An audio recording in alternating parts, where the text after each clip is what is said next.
online course that we have. So I want to talk a little bit about creating safety with your body, through body gestures, because this seems to come up in like almost every training that I'm doing lately.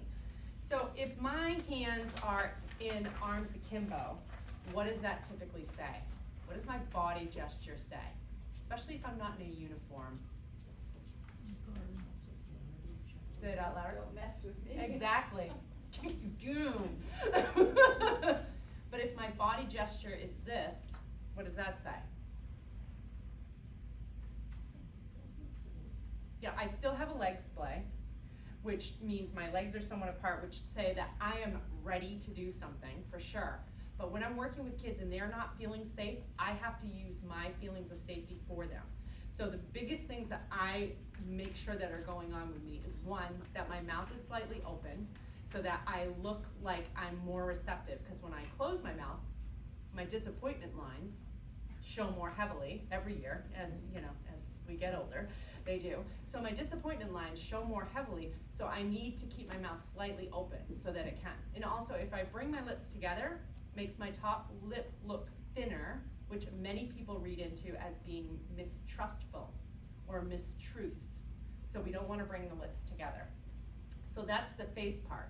I try to keep my eyebrows lifted as much as they can, because that gives the appearance of being open and receptive, much more than other ways you can use the body.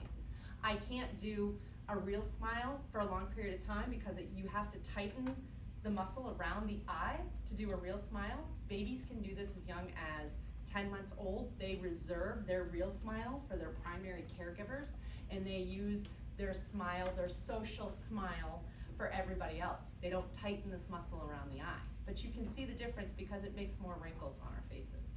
So you can tell, that's why you can usually tell a real smile from someone versus, you know, non-real smile.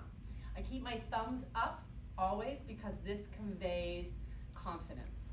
If I'm trying to make someone feel safe in my presence, then I want my thumbs up so that it conveys confidence. I try not to interlace my fingers, because interlacing the fingers means that you're thinking about something, probably not something going on at that time, or you're questioning something when you interlace your fingers. So my hands stay together in this format, mainly because I deal with a lot of kiddos that can be physically aggressive, and I want to be able to block really fast if I should need to, or be able to move if I need to. So I need my hands to be between my shoulders and my hips. If my hands were to come around the back, what does that signal? If I'm talking to someone and all of a sudden I put my hands behind my back. Say it again, Kelly. Puts them on the defensive. It does put them on the defensive. Do we know why? I think your height is really common. It's a signal that says I'm done. Hands behind the back is a signal that says I'm all done.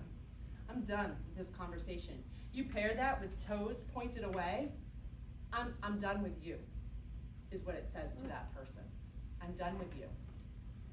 Why? Because the feet and the legs will show you what is preferred. I did this in a training the other day, and I said, watch teachers in a classroom.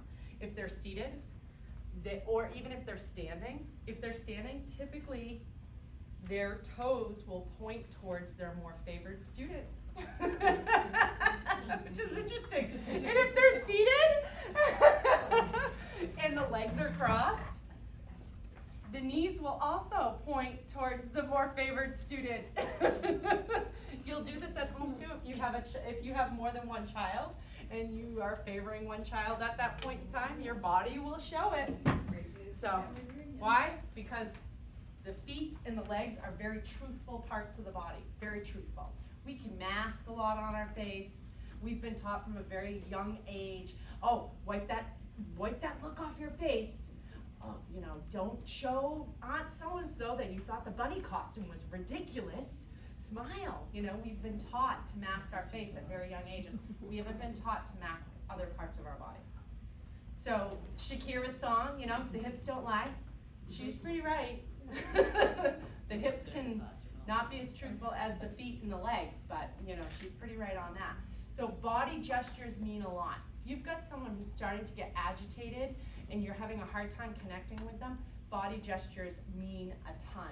If we're doing closed off gestures, you know, even the tilt down of the chin will say, I'm closed off to you.